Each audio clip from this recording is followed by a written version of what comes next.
Hi guys, मेरा नाम है शिवराज और मैं आज बहुत ही बेहतरीन वीडियो लेके आया हूँ। Top 20 Angular interview questions. ये आपके बहुत ही हेल्प करेंगे आपके इंटरव्यू में। आप आराम से इजीली अपना इंटरव्यू क्रैक कर पाएंगे।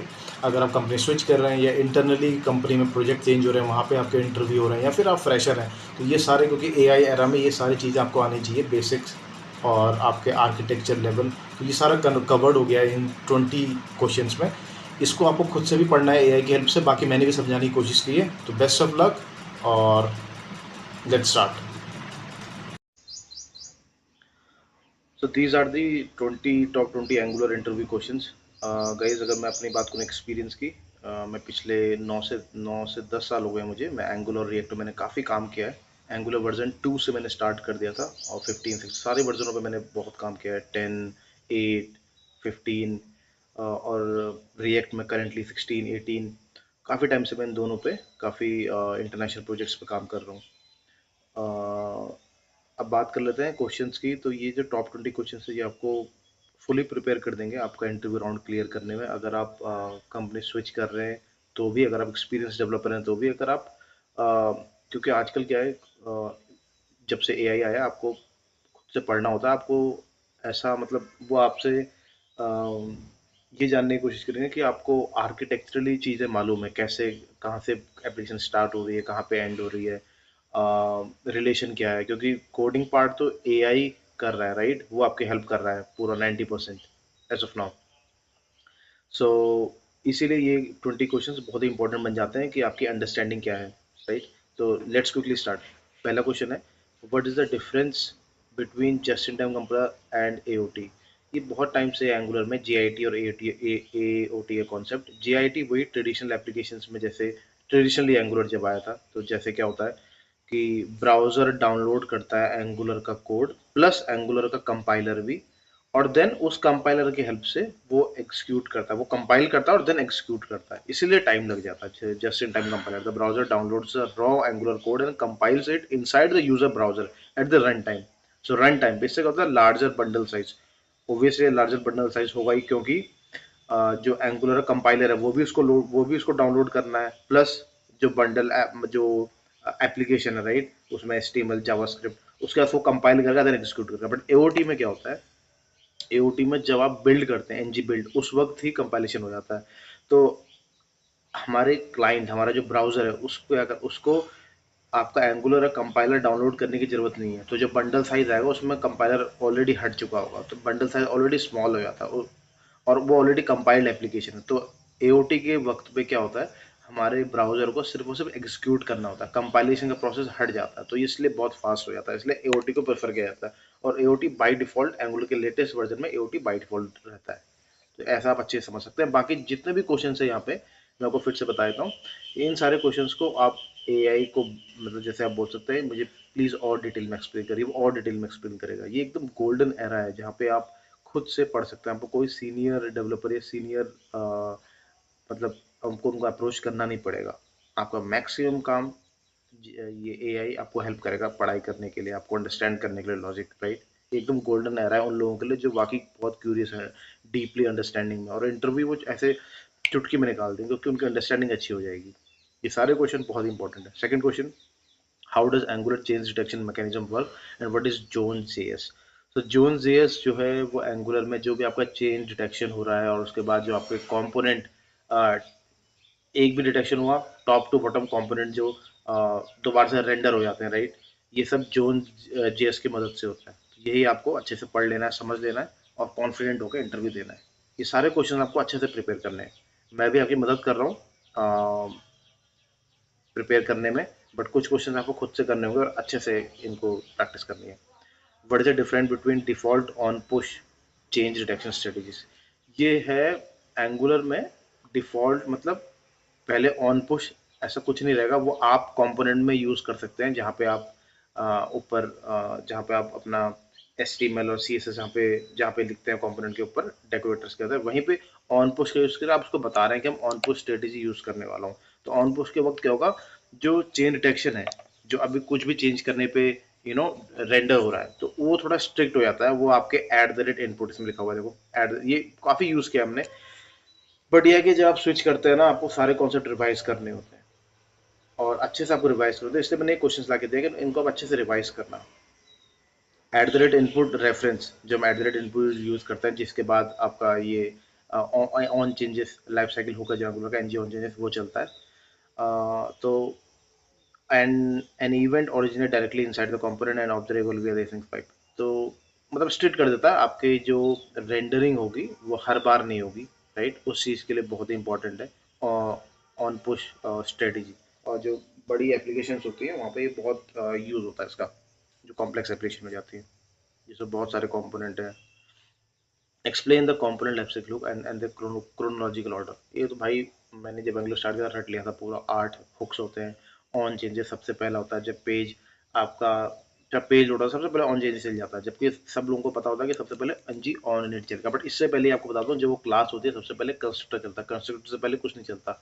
बट कंस्ट्रक्टर का आपको यूज नहीं करना है, आपको आपको ये सब चीजें दी गई हैं एनजी लाइफ साइकिल को, उसको आप ज़्यादा इनिशियलाइजेशन के यूज़ कर सकते हैं। बट आपके पास ये सारे हुक्स हैं एंगुलर के अंदर, ये 8 1 2 3 4 5 6 7, और ये अंदर ही एक और है 8 1 2 3 4 5 6 7 8। ये तब से 8 ही है, जब से एंगुलर 2 आया तब से ये पूरा लाइफ साइकिल हुक्स है, ये आपको अंडरस्टैंड करना है।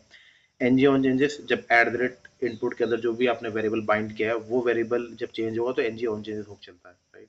ऑन इनिट, देखो पेज फर्स्ट टाइम लोड होता है तो एनजी ऑन इनिट, उसमें आप कुछ भी मतलब इस तरीके से कुछ इनिशियलाइज करने के लिए कुछ आपको पेज लोड पे चलाना है, वो एनजी ऑन इनिट पे आप चलाते हैं, राइट। एनजी डू चेक, ये आपका हर समय चलेगा, जब भी कोई चेंज होगा तो इसको उस अकॉर्डिंगली आप यूज करेंगे। Run on every change cycle, check cycle.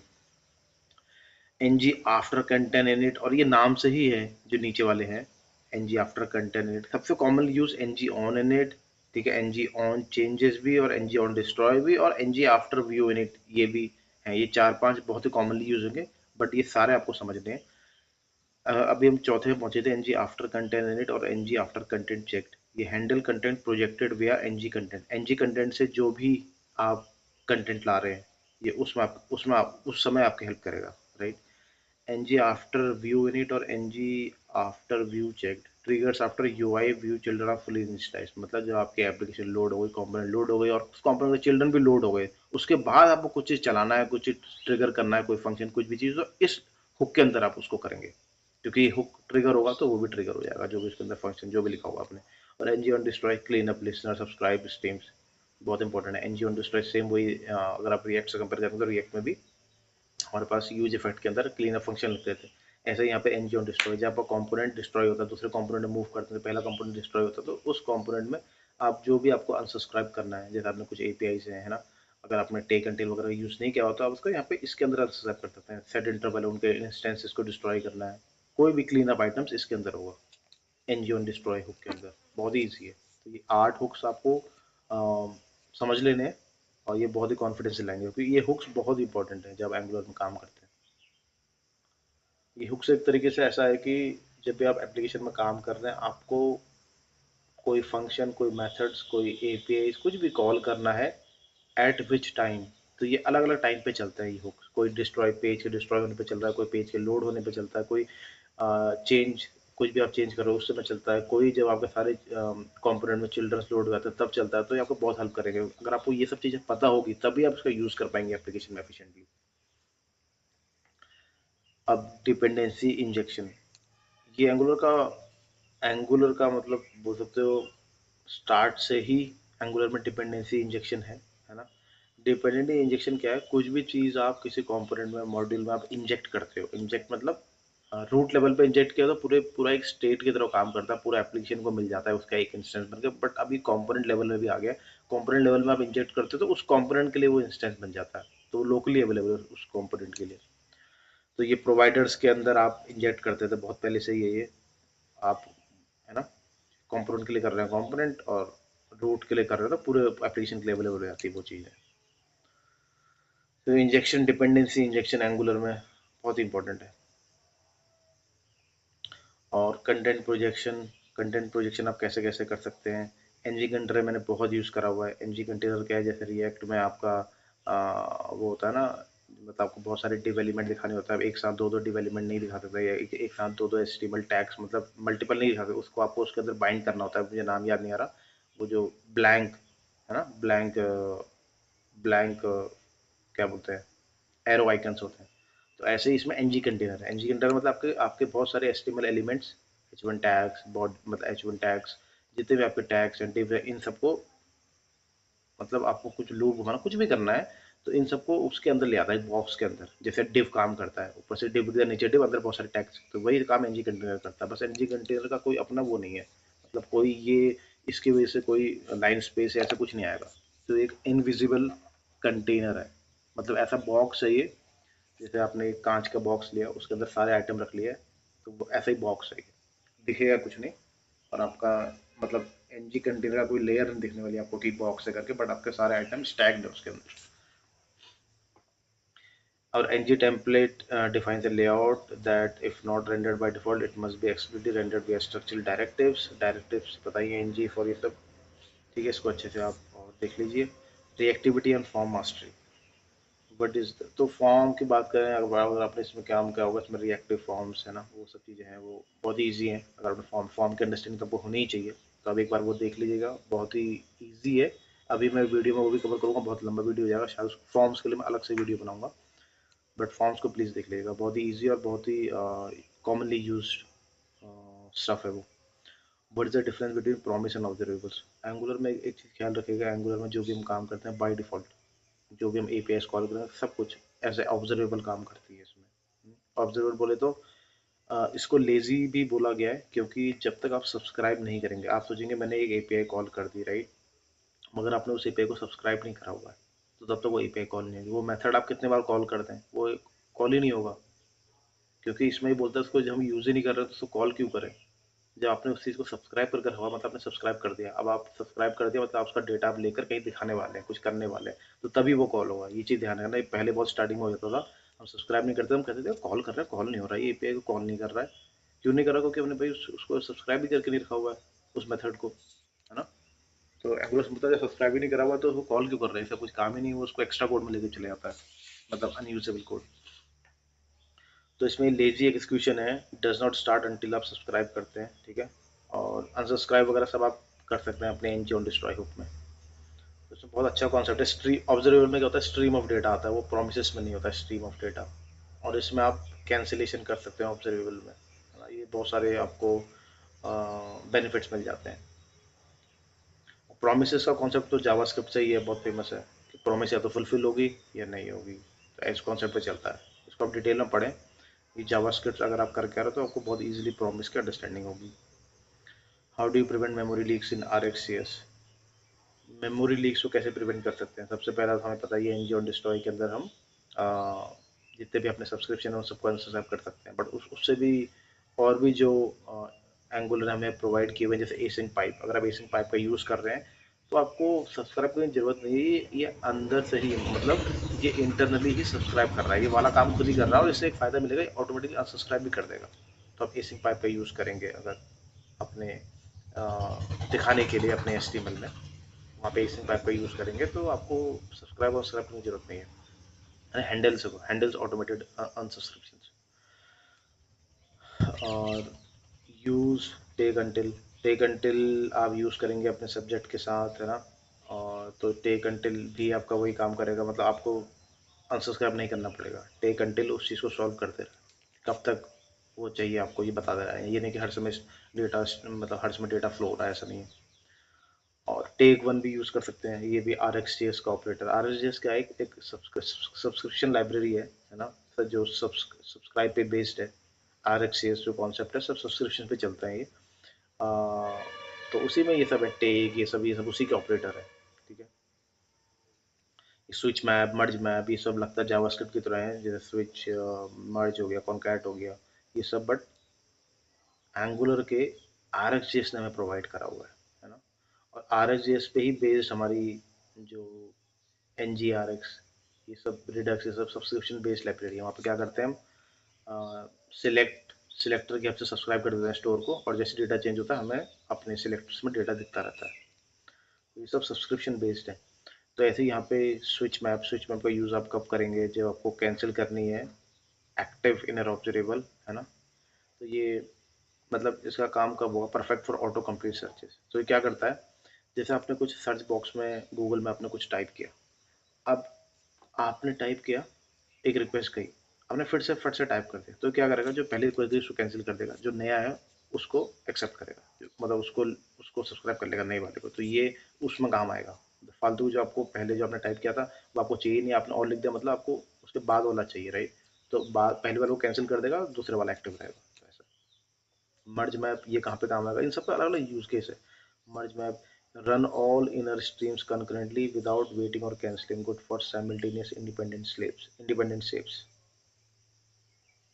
तो ये वेट और कैंसिल किसी को कैंसिल नहीं कर रहा है, ये सबको एक साथ चला रहा है, तो ये वहाँ पे काम आएगा। कॉनकैट क्या करता है, good for ordered sequential locks. Concat क्या करता है, ये वहाँ पे काम आता है, मतलब जैसे आपने रिक्वेस्ट कर रहे हैं एपीआई की, जहाँ पर आपको सीक्वेंशियली करनी है, एक के बाद एक, एक के बाद एक, एक के बाद, तो वहाँ पर आप कॉनकैट में यूज़ करेंगे एपीआई के साथ। जैसे आपको एपीआई कॉल करनी है, आपको एक एपीआई का डेटा दूसरे एपीआई में चाहिए, दूसरे एपीआई का डेटा तीसरे एपीआई में पास करना है, आपको एक एक करके ये ऑर्डरली चलाना है, एक के बाद आ जाए रिजल्ट, फिर उसको आप, जैसे क्या होता है, एक एपीआई ने रिजल्ट दिखाया, उस रिजल्ट को मुझे नेक्स्ट एपीआई के नेक्स्ट एपीआई में भेजना है, राइट, ऐसा पोस्ट में भेजना है उसके, उसका यूज़ वहाँ पे, उसका ऐसे फिर उसका रिजल्ट मुझे तीसरे में भेजना है। तो इसमें सीख हम चाहते हैं कि सीक्वेंशियल चलेगा, तभी हमारा ऑर्डर करेक्ट बनेगा। तो उस केस के लिए कॉन्टैक्ट मैप है हमारे पास, उसको सीक्वेंशियल चलाने के लिए।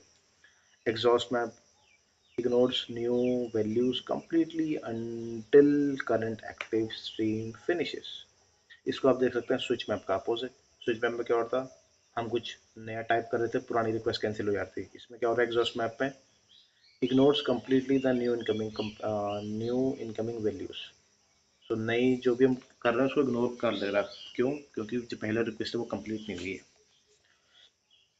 ये आ गया 10 में जिसके हम बात करें स्टार्टिंग में, टेम्पलेट ड्रिवन फॉर्म्स और react forms, which one should you use. Template driven जो डेटा, जो कि आपका टेम्पलेट ड्रिवन एचटीएमएल बेस्ड होते हैं, मतलब एचटीएमएल साइड आपका कंट्रोल ज़्यादा रहेगा, और रिएक्टिव फॉर्म में आपका फॉर्म साइड, मतलब जेएस कोड में जो भी आप मतलब टाइप स्क्रिप्ट में टीएस कोड में जो भी आप लिखते हैं, जो भी आप फॉर्म डिजाइन करते हैं, वहाँ से आपका कंट्रोल ज़्यादा रहता है रिएक्टिव फॉर्म में। तो जो आपका कॉम्प्लेक्स फॉर्म होता है, बड़े फॉर्म होते हैं, वहाँ पर रिएक्टिव ही यूज़ किया जाता है। टेम्पलेट जो सिंपल फॉर्म है वहाँ पे अपना टेम्पलेट ड्रिवन फॉर्म यूज़ करिए, ये बहुत ही इंपॉर्टेंट है फॉर्म्स एंगुलर में। और इसने यहाँ पे क्या बोला, इजी एसिंक्रोनस लॉजिक है, और एक्सप्लिसिटली इम्यूटेबल फॉर्म कंट्रोल, सब ये इसमें आ जाते हैं आपके रिएक्टिव फॉर्म्स में। और इसके आगे भी फॉर्म एरे सब चीज़ आ जाएंगी, जो कि यहाँ पे इसने नहीं लिखा है। तो ये आप, और मैं एक चीज़ बताऊँगा, एंगुलर की जो खुद की वेबसाइट है, वो काफ़ी अच्छा डॉक्यूमेंटेशन है उसमें। तो अगर आप सीधा एआई से पूछा, अगर आपको डॉक्यूमेंट पढ़ने का शौक है, तो आप एआई का जो एंगुलर का डॉक्यूमेंटेशन भी पढ़ सकते हैं। ये सारे क्वेश्चंस आप वहाँ से भी प्रिपेयर कर सकते हैं। बाकी एआई तो वेल एंड गुड है, आपका टाइम भी सेव करेगा, और आपको एज अ सीनियर डेवलपर समझा भी देगा, अगर आप इससे बोलोगे कि मुझे ईजिली ये समझा ऐसे करके। Depends how you use it. But guys, बहुत ही आप आराम से बहुत ही मज़े के साथ, आपको बताऊं, आराम से आप इंटरव्यू क्रैक कर सकते हैं। मुझे बहुत एक्सपीरियंस है इंटरव्यू लेने का, एंगुलर में, रिएक्ट में। मैंने कितनी टीम बिल्डअप करी है एज अ सीनियर डेवलपर। और बस मैं ये देखता हूँ कि इंसान के अंदर कॉन्फिडेंट होना चाहिए वो, और उसको होना चाहिए कि मैं ये करूँ, मतलब मैं ये कर दूंगा, है ना। और आज एआई के टाइम में तो ऐसे ही बंदा चाहिए, जो मैं ये कर लूँगा। बस उसको बेसिक नॉलेज होनी चाहिए। मैं देखता हूँ बेसिक उसको अंडरस्टैंडिंग, उसको समझ में आ रहा है ना, फ्लो कैसे चल रहा है, कंपोनेंट कैसे काम कर रहे हैं, कैसे हम स्ट्रक्चर बना रहे हैं, कैसे कहाँ से कहाँ हम डेटा पास कर रहे हैं, स्टेट मैनेजमेंट उसको पता है। बस ये जब चीज़ें पता होंगी तो वो फिर एआई से करवा ही लेगा। मैं इसलिए बीच में बताता रहता हूँ, जिससे आपको अंडरस्टैंडिंग भी हो जाए कि एक इंटरव्यू क्या देख रहा होता है, उसको कॉन्फिडेंस ही होता है। और आप कुछ भी चीज़ जब कॉल होती है तो उसमें आप मन ही मन में डिस्कस नहीं करें, जो आपके मन में चल रहा है उसको मुंह से बोलें, जिससे कि आपको इंटरव्यू समझ में आए कि ओके, ये इसकी क्या थिंकिंग है इस टास्क के पीछे, ये क्या सोच पा रहा है। क्योंकि मुझे भी पता है यार कि ये एक्सपर्ट नहीं है। जो एक्सपर्ट होता है वो इंटरव्यू कंपनी में काम नहीं करता। मेरा मतलब ये है कि जो बहुत एक्सपर्ट होगा वो इंटरव्यू देने नहीं जाएगा, वो आज के टाइम पे अपना काम ओपन कर लेगा, राइट, इतनी अपॉर्चुनिटीज़ है। तो सभी सीख रहे हैं, राइट। तो बस आपके अंदर वो होना चाहिए कि मैं सीख रहा हूँ, मैं कर रहा हूँ, मैंने ये किया है ना। वो चीज़ दिखना चाहिए। वो आपकी थिंकिंग से पता चल जाता है कि आपको कितना एक्सपीरियंस है, आप कितना आपने समझ में आ रहा है आपको। तो इसीलिए अच्छे से प्रिपेयर होकर जाना है ये सारे क्वेश्चंस। और आपको लाउड थिंकिंग करनी है, तो बोल के बताना है कि मैं क्या सोच रहा हूँ इस टास्क के पीछे। अगर आपको नहीं भी आ रहा तो उतना ही काफ़ी होता है। What is the difference between a pure and impure pipe. ये पाइप्स हैं। पाइप हम बहुत यूज़ करते हैं अपने एचटीएमएल में, है ना। एक पाइप सब क्या करते हैं, ईजिली कन्वर्ट हो जाता है कोई करेंसी में, कोई फॉर्मेटेड टाइप का काम करता है। तो ये आप खुद के पाइप भी, कस्टम पाइप भी बना सकते हैं, जहाँ पे आप खुद का लॉजिक लिखा है ना, और वो पाइप को जैसे आप यूज़ करेंगे अपने एचटीएमएल में, वो उस टाइप से कन्वर्ट कर देगा जैसे जो भी आपने फंक्शन मेथड लिखा हुआ है। सिंपल एक मेथड लिखते हैं आप एक पाइप के अंदर, एट द रेट पाइप करके वो बन जाता है आपका कस्टम पाइप। उसके अंदर जो भी लॉजिक लिखा है, तो जब जब भी आप उसे एज ए फॉर्मेटर यूज़ करेंगे एचटीएमएल में, खाली एक स्ट्रेट स्लैश की तरह होता है, उसके बाद आप, उसको नाम याद नहीं आ रहा, उसके बाद आप जो भी लिखते हैं उस पाइप का नाम, तो वो पाइप उस वैल्यू को फॉर्मेट करेगा उस टाइप से। तो बेसिकली पाइप का काम होता है फॉर्मेटिंग के लिए। इसमें आप सिर्फ फॉर्मेट कर रहे हैं उस चीज़ को, व्यू पर्पज़ के लिए हम पाइप का यूज़ करते हैं। तो आप ये प्योर इम्प्योर पाइप के बारे में और डिटेल में पढ़ सकते हैं। Routing performance, lazy loading. Lazy loading बहुत ही अच्छा कॉन्सेप्ट है एंगुलर में। लेजी लोडिंग ये है कि जैसे कि आपके एंगुलर में बहुत सारे कंपोनेंट हैं और आप चाहते हैं कि जैसे आपने इनिशियल लोड करा है ना एप्लीकेशन को, सारे कंपोनेंट, बहुत बड़ी एप्लीकेशन है, बहुत सारे कंपोनेंट हैं, तो आपको पता है कि इनिशियली मैं इतने कंपोनेंट को यूज़ नहीं कर रहा हूँ, तो आप क्यों बंडल साइज बढ़ा रहे हैं अपना, तो आप लेजी लोड कर दो उन कंपोनेंट्स को। वो तभी लोड होंगे जब आप क्लिक करोगे उस फीचर पे जाने के लिए, उस पेज पे जाने के लिए, तो at that time they will load. Initially वो लोड नहीं, इनिशियली जितना आपको कंपोनेंट चाहिए उतना ही आप लोड कराओ। तो ऐसा है लेजी लोडिंग कॉन्सेप्ट, बाकी उसका डिटेल में आप पढ़ेंगे। लेजी लोडिंग हर जगह आ गया है रिएक्ट में भी, एंगुलर पे लेजी लोडिंग बहुत अच्छा कॉन्सेप्ट है कि बंडल साइज रिड्यूस हो जाता है। सारा डाउनलोड नहीं करेंगे इनिशियल, जब आपकी ऐप स्टार्ट होती है उस समय सिर्फ उतने ही कंपोनेंट लोड होंगे जितना आपको चाहिए, बाकी को आप लेजी लोड कर देंगे। लेजी लोड का सिंटैक्स है बहुत ही सिंपल है, वहाँ पे आप डाल देंगे उन कंपोनेंट को जो आपको लेजीली लोड कराने हैं। डिफरेंस बिटवीन कंपोनेंट, डायरेक्टिव भी कंपोनेंट ही है, और कंपोनेंट तो कंपोनेंट है ही। कंपोनेंट क्या है, सिंपल कंपोनेंट जो भी आपको दिखाना है, जो भी आपको मतलब एक तरीके से जो ट्रेडिशनल वेबसाइट में पेजेस होते थे, एक पेज, दो पेज, मेरा 3 पेज, यहाँ पे हमने कंपोनेंट में डिवाइड कर दिया उसको, और कंपोनेंट उस पेज के अलग अलग सेक्शन जैसे बन जाते हैं। तो ऐसा ही है, बस डायरेक्टिव से कैसा है कि डायरेक्टिव में हम, अगर मैं देखूँगा एट्रीब्यूट डायरेक्टिव्स होते हैं, स्ट्रक्चरल एट्रीब्यूट डायरेक्टिव्स उनको बोल देते हैं जिसमें हमारे मतलब जैसे एन जी क्लास की यूज़ कर रहे हैं ना, क्लास इंप्लीमेंट कर रहे हैं डायनेमिकली, तो वो एट्रीब्यूट डायरेक्टिव में आ गया। स्ट्रक्चरल डायरेक्टिव जो इफ़ और फॉर यूज़ कर रहे हैं, एन जी फॉर, क्योंकि ये उसका डॉम को कम्प्लीटली रिमूव कर देते हैं, एन जी फॉर, है ना। एन जी इफ अगर ये कंडीशन नहीं तो हटा देगा डॉम से, तो चेंज करते रहे डॉम के स्ट्रक्चर में, तो इसलिए स्ट्रक्चरल डायरेक्टिव बोला जाता है इनको। और कंपोनेंट सिंपल जो जितने वो कंपोनेंट बना रहे हैं, जितने भी आप एक तरीके से बोल सकते हो, या न्यू पेजेस बना रहे हैं अपने एप्लीकेशन के अंदर, वो सब कंपोनेंट है। ऐसे अब ये पढ़िए स्टैंड अलोन कंपोनेंट क्या है। पहले सारा हमारे कंपोनेंट एक मॉड्यूल के अंदर होते थे, बहुत सारे मॉड्यूल बनते थे, हर मॉड्यूल के अपने अपने कंपोनेंट्स होते थे, है ना, और एक फाइनल हमारा रूट मॉड्यूल होता था, और जो सबके अपने अपने मॉड्यूल होते थे वहीं से हम इंपोर्ट एक्सपोर्ट करते थे। बट अब ऐसा नहीं है, अब मॉड्यूल को आप सिंपल जो स्टैंड अलोन कंपोनेंट बना सकते हैं विदाउट क्रिएटिंग एनी मॉड्यूल। किसी मॉड्यूल को रेफर नहीं करना पड़ेगा, उसके अंदर लिख दो स्टैंड अलोन ट्रू, तो ये स्टैंड अलोन है, तो इजीली एक्सपोर्ट इंपोर्ट कर सकते हैं आप। वो हट गया मॉड्यूल मॉड्यूल वाला स्ट्रक्चर कि हर हर मॉड्यूल में बहुत सारे कंपोनेंट होते थे, हम अलग अलग मॉड्यूल्स बनाते थे सबके लिए, अब नहीं है वो। आपके पास ये फ्रीडम है स्टैंड अलोन ट्रू करके। इंटरसेप्टर बहुत अच्छा कॉन्सेप्ट है एंगुलर में, मैं आपको जनरली बताता हूँ, आपको आसानी से समझाता हूँ, इसको बहुत यूज़ करते हैं हम इंटरसेप्टर को। मुझे लगता नहीं इसके बाद आपको इंटरसेप्टर पढ़ने की जरूरत पड़ेगी। इंटरसेप्टर क्या होता है, तो इंटरसेप्टर एप्लीकेशन में आप क्यों बनाते हैं, आपकी एप्लीकेशन में इंटरसेप्टर तब काम आता है, आपने कोई एपीआई रिक्वेस्ट करी, ठीक है, कोई भी एपीआई आपकी एप्लीकेशन, जो भी एपीआई जा रही है, जो भी एचटीटीपी रिक्वेस्ट जा रही है, तो वो जब आपने एप्लीकेशन से उसको उस एपीआई को कॉल करा, ठीक है, आपने कोई मेथड लिखा, उसमें सब्सक्राइब करा किसी एपीआई को, वो एपीआई अब आपने कॉल कर दी है, सपोज आपके एनजी ऑन नेट में कॉल हो रही है, या फिर आप एक बटन के क्लिक पे जैसे आपने फॉर्म भरा सेव पे कॉल हो रही है, कहीं भी कॉल हो रही है, तो उस एपीआई जब भी जाएगी तो उसको आप इंटरसेप्टर से होते हुए जाएगी वो, समझ गए। इंटरसेप्टर एक बीच में है जो इंटरसेप्ट नाम से ये इंटरसेप्ट कर रहा है आपके all outgoing request and incoming request. तो आप उन रिक्वेस्ट में कुछ भी अगर चेंज करना चाहते हैं, कुछ भी अपेंड करना चाहते हैं, समझ गए। जैसे कि यहाँ पे देखो बहुत अच्छा एग्जांपल दिया है, क्या बोल रहा है, एचटीटीपी रिक्वेस्ट में जैसे कि ऑथराइजेशन, जेडब्ल्यूटी, बेरर, हेडर्स, अगर आपने कभी भी लॉगिन या ऑथराइजेशन में काम किया है या टोकन्स है ना काम किया, तो आपको मालूम होगा, आप जेडब्ल्यूटी टोकन्स भेजते थे हेडर्स में, है ना, बेरर टोकन्स, तो ये सारी चीज़ें आपको अटैच करके भेजनी होती थी एपीआई रिक्वेस्ट में। तो ये आप इंटरसेप्टर से बेस्ट प्लेस फॉर इट, वहाँ पे आप ऐड कर देंगे और ये चला जाएगा। और फिर जब ये रिक्वेस्ट लेके आ रहा है, जब भी एपीआई अपना रिस्पॉन्स ला रही है, रिक्वेस्ट मतलब रिक्वेस्ट जा रही है और रिस्पॉन्स मतलब रिस्पॉन्स आ रहा है वापस, तो वापस जो एपीआई जो भी रिस्पॉन्स ला रही है उसमें भी अगर आप कुछ चेक करना चाहते हैं कि ये किस टाइप की रिक्वेस्ट है, ये इसमें एरर है नहीं है, इसका स्टेटस कोड क्या है, तो वो सारी चीज़ें आप इंटरसेप्टर में ही चेक कर सकते हो, वहीं से आप एरर थ्रो कर सकते हो। मतलब सेंट्रल आपका देखो, आपको हर एक एपीआई के अंदर घुस के एरर नहीं लिखनी पड़ेगी, आपको सेंट्रली वहीं से मैनेज कर लोगे। स्टेटस कोड देख लोगे 404, ओके, एक अपना मोड डाल दिखा दो, कुछ भी दिखा दो कि एरर आ गई है, इस पे एरर आ गई है।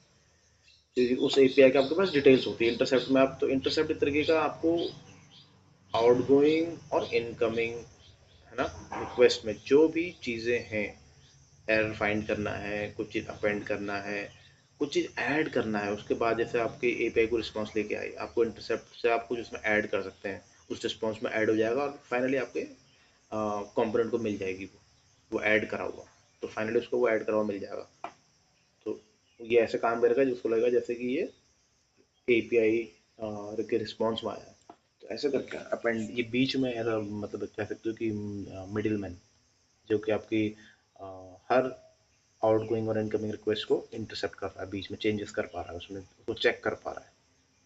तो इसका यूज़ केस बन जाता है आपके सेंट्रली, आप इंटरसेप्टर से अपने एरर हैंडलिंग कर सकते हैं, है ना, ऑथराइजेशन टोकन वगैरह भेज सकते हैं। ये सब इसके यूज़ केसेस हैं बहुत ही प्यारे।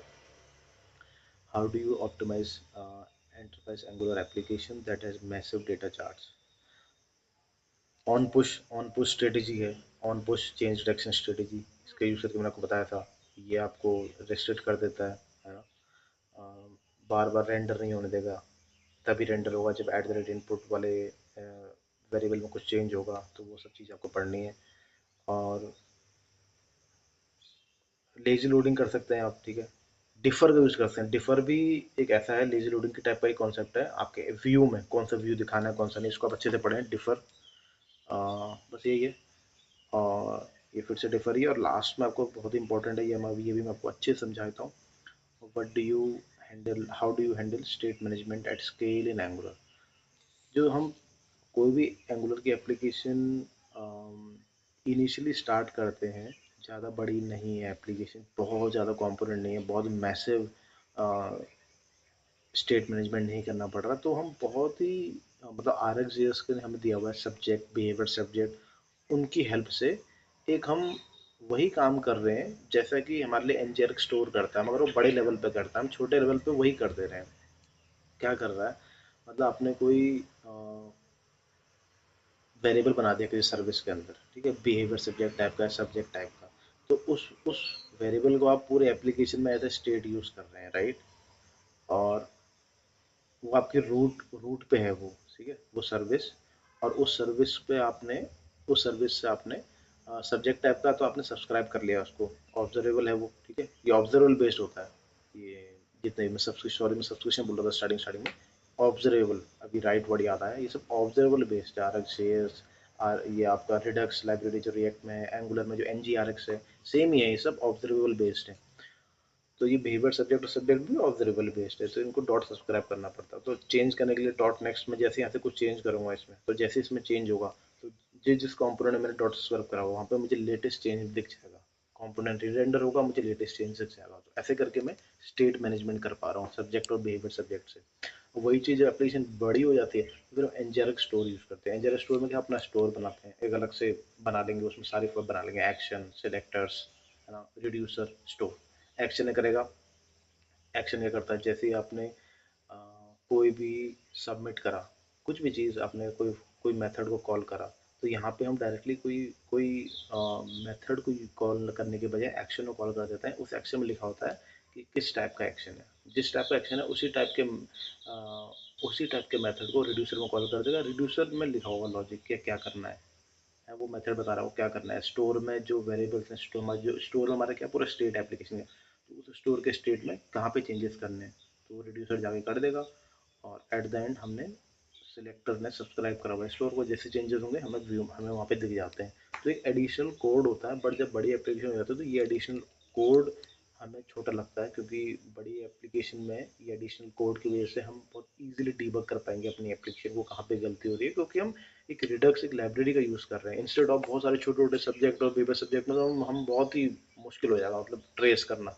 और इसमें हमारे पास डेव टूल्स बहुत सारे, जैसे रिडक्स डेव टूल्स आता है, see N G R X में भी है, तो उसकी मदद से आप देख भी सकते हो कौन सा एक्शन कॉल हो रहा है पेज लोड पे, कौन सा एक्शन जा रहा है, वो सारा दिखाता रहेगा कौन कौन सा एक्शन कॉल हो रहा है। बहुत ईजी बन जाता है डीबग करना। मेन एप्लीकेशन, बड़ी एप्लीकेशन में यही सिर्फ होता है कि डीबग कैसे कर पाएंगे एप्लीकेशन को, इसलिए हम N G R X Redux जैसे लाइब्रेरीज को यूज़ करते हैं कि स्टेट मैनेजमेंट ईजी हो सके।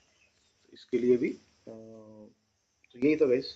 बाकी wish you all the very best. और सारी चीज़ें मैंने आपको बताई दी हैं कि कैसे आपको कॉन्फिडेंट रहना है, कैसे आपको डिटेल में पढ़ना है। और this is a golden era, AI से आप सारी चीज़ों को डिटेल में समझ सकते हैं। और ये इंटरव्यू ही क्लियर नहीं कराएगा, आपके बेटर आपको एक अच्छा डेवलपर बनाएगा, क्योंकि आपको जब सारे हुक्स पता होंगे, ये जैसे ऑन चेंज पुश स्ट्रेटजी है, डिफर, ये सब चीज़ें मालूम होंगी तो ही आप इनको यूज़ कर पाएंगे। नहीं मालूम होंगी तो आप जावास्क्रिप्ट से कोई ना कोई वर्क अराउंड देख रहे होंगे कैसे मैं करूँ, उससे भी हो जाएगा। बट जब चीज़ें हैं आपके सामने तो इनका यूज़ करिए ना, इनका यूज़ करेंगे तभी तो ये सब चीज़ें मैंने अपने करियर में एक्सपीरियंस की है, इसलिए मैं ये एडिशनली बता रहा हूँ इन क्वेश्चन के अलावा, कि जब चीज़ें हमें मालूम होती है तभी हम एफिशिएंटली यूज़ कर पाते हैं। बाकी एआई से कराओगे, एआई भी कर देगा, बट आपको चीज़ें पता होंगी तो एआई को खुद बोल सकते हो नहीं इसको मैं इसमें यहाँ पर डिफर यूज़ कर लो, यहाँ पर ऑन चेंज यूज़ करो। तो एआई को भी जितना हेल्प करोगे वो उतना अच्छा आपको रिजल्ट ला के देगा। तो कहने का मतलब है कि एआई से काम कराने से पहले अगर आपको चीज़ें पता होंगी कैसे काम करती हैं, और आप करना नहीं चाह रहे हो क्योंकि आप सोच रहे हो वो एक रोबोट काम करके दे देगा, मतलब एक बढ़िया फटाफट से लिख देगा, तो एआई काम आएगा। अगर आपको चीज़ें नहीं पता है तो एआई अपने हिसाब से कर देगा, और आपको पता नहीं तो आप उस हर चीज़ को एक्सेप्ट यस करके चलोगे। तो ये डिफरेंस है एक अच्छा डेवलपर बनने में with AI. Thank you guys.